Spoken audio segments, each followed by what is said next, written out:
Assalamualaikum warahmatullahi wabarakatuh. Perkenalkan, nama saya Hadi Wirsana Putra dengan IPC 1066. Di sini saya akan membuat video tentang ciri seksual primer dan sekunder pada organ anatomi reproduksi ikan, khususnya di ikan telestoid.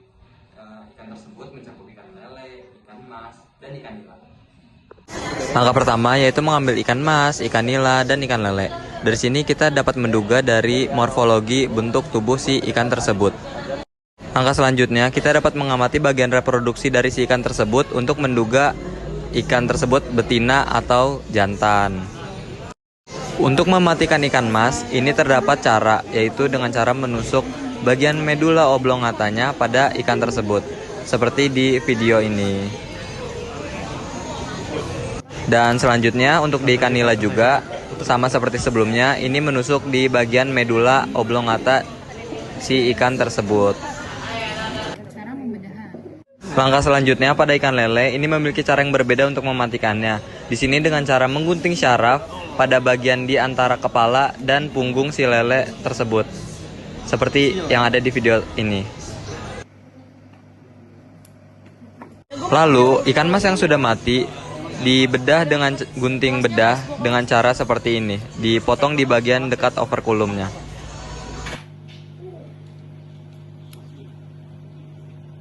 Ikan nila yang sudah mati tersebut dibedah dengan sama seperti ikan mas sebelumnya, digunting di bagian operculum, di dekat operculumnya. Pada ikan lele yang sudah mati memiliki cara bedah yang berbeda. Di sini di bawah perutnya itu dipotong seperti huruf T. Pertama dipotong secara vertikal, lalu nanti dipotong secara horizontal. Setelah ikan mas dibedah, lalu mengamati bagian anatomi tubuh ikan yang ada di dalamnya.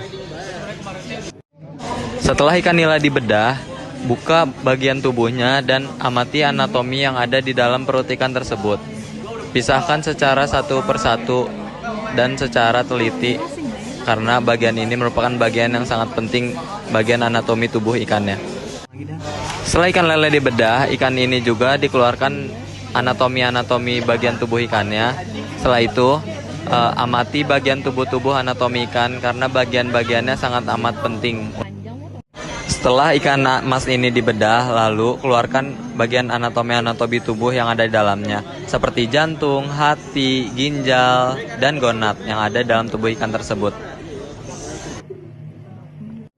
Hal yang sama dilakukan pada ikan nila juga, memisahkan anatomi bagian ikan untuk mengidentifikasi anatomi tubuh ikan seperti ginjal, jantung, hati, dan gonad yang ada dalam ikan tersebut. Dan carilah gelembung renang ikan pada ikan nila tersebut. Yang terakhir adalah memisahkan bagian anatomi tubuh dari ikan lele ini. Sama seperti sebelumnya, dicari bagian jantung, hati, empedu, dan gonad yang ada dalam tubuh ikan tersebut. Menurut Asma'i et al. Pada tahun 2017, gonad dapat diamati untuk membedakan jenis kelamin pada tubuh ikan tersebut. Hal tersebut dilakukan dengan cara metode seksual primer. Lalu ada seksual sekunder, itu dengan cara diamati morfologi atau bentuk tubuh si ikan tersebut. Menurut Arifin et al. Tahun 2017, perbedaan jenis kelamin ikan mas dapat dibedakan dari bentuk morfologi tubuhnya, yang dimana induk betina memiliki tubuh yang lebih bulat dan lebih besar dibandingkan induk jantan. Dan sedangkan untuk ikan nila itu dibedakan dari alat reproduksinya yang berwarna, jika jantan itu berwarna putih dan jika betina itu berwarna kemerahan, menurut Arifin et al. Tahun 2017. Sedangkan menurut Sudrajat dan Rashid pada tahun 2020, ikan lele dapat diamati dengan cara bentuk jenis kelaminnya dan dari warna si induk, jantan, ataupun betinanya dapat diamati. Sekian video singkat dari saya, izin pamit. Wassalamualaikum warahmatullahi wabarakatuh. Jadi pertama-tama di sini itu ada kepiting betina, yang dimana kepiting betina ini ditandai dengan adanya abdorman yang melebar. Lalu selanjutnya dapat dilihat dari capitannya. Capitan betina memiliki ukuran yang lebih kecil dibandingkan capitan si jantan. Foto dulu, ntar video dulu. Awas tanganmu, awas. Nah, lalu ada kepiting jantan. Kepiting jantan ini memiliki abdorman yang memiliki bentuk meruncing ke atas. Ciri lainnya dari pejantan yaitu memiliki capitan yang ukurannya lebih besar dibandingkan betina. Karapas ini kalau dibuka tuh ada namanya tempat penyimpanan sperma, namanya spermateka. Selanjutnya ada udang. Udang ini juga dapat dibedakan dari ciri seksual primernya. Udang jantan memiliki petasma, sedangkan udang betina memiliki telikum. Selain dari ciri seksual primernya, ciri seksual sekunder pada udang juga dapat dilihat dari warna kecerahannya. Biasanya, udang pejantan memiliki warna yang lebih cerah dibandingkan udang betina. Cara bereproduksi udang juga sangat unik, di mana jantan akan mengeluarkan sperma, lalu sperma tersebut akan menempel pada telikum dari si betina tersebut. Bahas itu. Ini 5 nggak? Harusnya yang laki-laki. Selanjutnya ada lobster. Lobster yang jantan itu biasa ditandai dengan ciri merah pada capitan tersebut. Sedangkan pada betina, tidak ada bercak merah di capitan tersebut. Biasanya, bercak merah ini muncul pada umur sekitar lobster tersebut sudah mencapai sekitar 4 bulan. 2, 3, ayo. Diam, tahan diam. Ayo. Jantan mana, betina mana? Cepet lari. Siapa yang menang? Guru, ini foto dulu. Ciri seksual lainnya yang dapat diidentifikasi dari lobster ini yaitu ada gonopods dan abdomen, yang dimana pada jantan gonopodnya terletak pada kaki kelima, lalu abdomennya lebih sempit. Sedangkan gonopod pada betina terletak pada kaki ketiga, lalu abdomen pada lobster betina juga memiliki ukuran yang lebih lebar, karena abdomen pada betina lobster itu memiliki fungsi untuk menyimpan telur.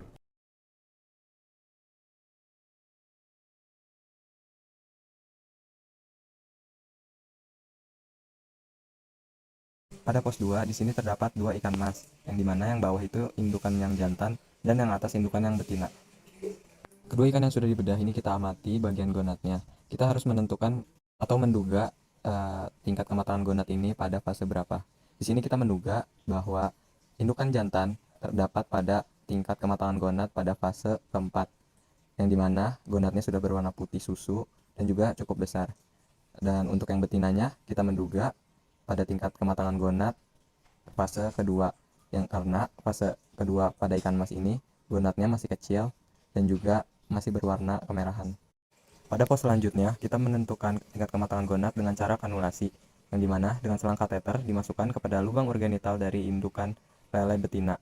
Di sini kita menghisap bagian telur dari si lele indukan betina ini. Namun indukan lele betina ini belum matang gonad karena telurnya tidak ada di dalam ovarium tersebut.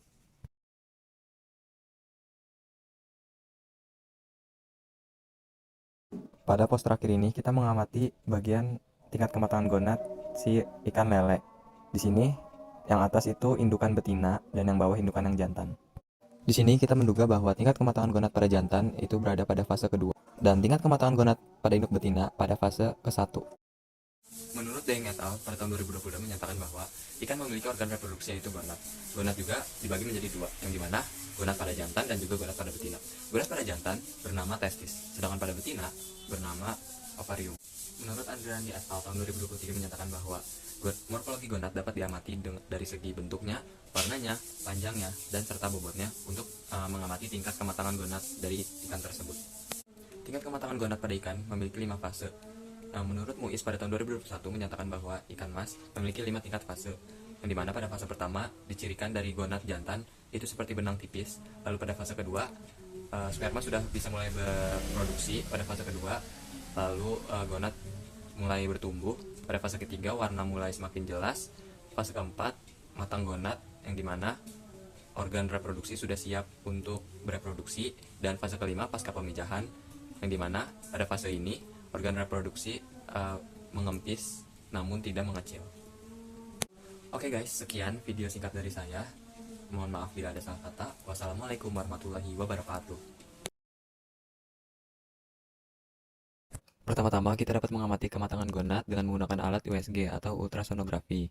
Alat ini dapat mengetahui kematangan gonad dengan cara diberikan gel ultrasonografi pada prop atau tubuh ikan untuk memperjelas citra organ. Jadi alat ini memiliki gelombang ultrasonik yang sangat tinggi sehingga gonad yang ada di dalamnya dapat terekam dengan jelas. Alat ini juga dilakukan dengan maju ataupun mundur pada perut ikan. Alat ini juga dapat menduga berapa panjang dari gonad ikan yang dimiliki oleh betina tersebut.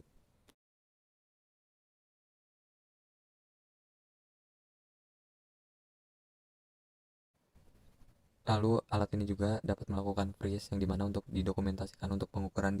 Lalu selanjutnya ikan dipanjang panjang totalnya dengan penggaris. Selain panjangnya, bobotnya juga kita timbang dengan timbangan digital. Ditaruh ikannya di atas timbangan digital tersebut. Dari sini mendapat bobot 305,2 gram. Setelah mengetahui panjang dan bobotnya, Ikannya nggak boleh mati. dilakukan pembedahan dengan cara membedah dari bawah perut Kan dari mau diambil tempat gun, genital ke mati arah nggak? ventral, dipotong secara vertikal. Setelah terbuka, lalu di sini ada bantuan orang di mana untuk membuka lebih lebar dari kulit tersebut. Satu orang lagi untuk mengambil gonad si ikan betina tersebut. Setelah gonad dapat teramati, lalu ukur dan timbang berapa bobot gonad tersebut. Setelah mengetahui panjang serta bobot gonad tersebut, masukkan ke dalam larutan alkohol untuk proses pengawetan gonad.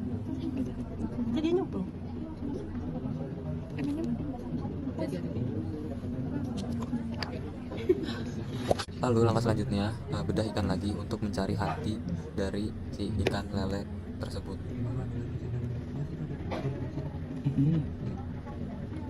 Setelah hati ditemukan, lalu timbang berat bobot hati dan juga ukur panjangnya.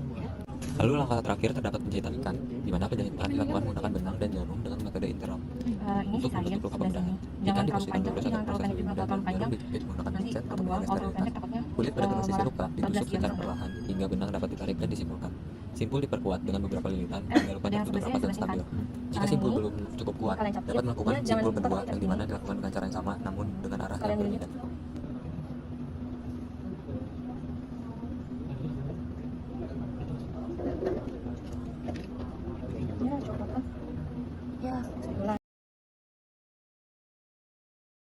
Di sini kami menggunakan gonad yang telah diawetkan pada praktikum sebelumnya.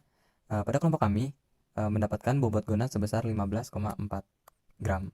Setelah mengetahui bobot gonad yang akan digunakan, lalu dipotong menjadi 3 bagian yang terdiri dari anterior, tengah, dan juga posterior.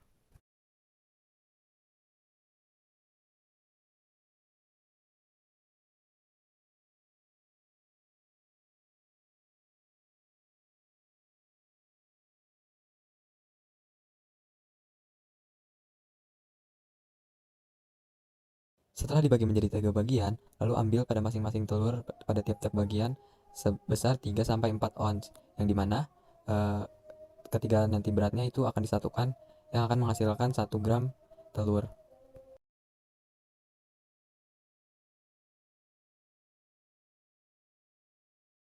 Setelah mendapatkan 1 gram telur, lalu telur-telur tersebut diamati lalu dipisahkan satu persatu. Seperti ini caranya, dengan tusuk gigi. Kelompok kami mendapatkan total butir telur sebanyak 1073 butir, yang dimana butir-butir ini yang terdapat pada 1 gram telur yang telah ditimbang tadi.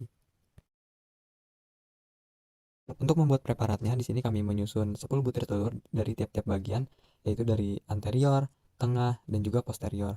Jadi frekuensitas itu adalah jumlah telur yang dimiliki oleh induk dalam masa satu siklus pemijahannya.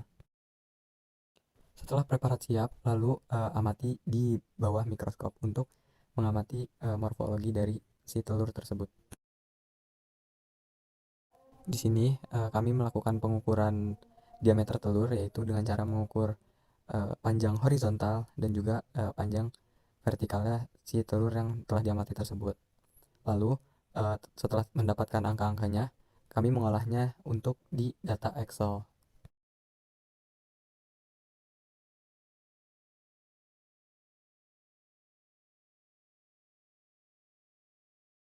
Hasil data yang didapat lalu dimasukkan ke Excel ini dan juga melakukan perhitungan dan terakhir dibuat grafiknya untuk mengetahui data sebaran telur.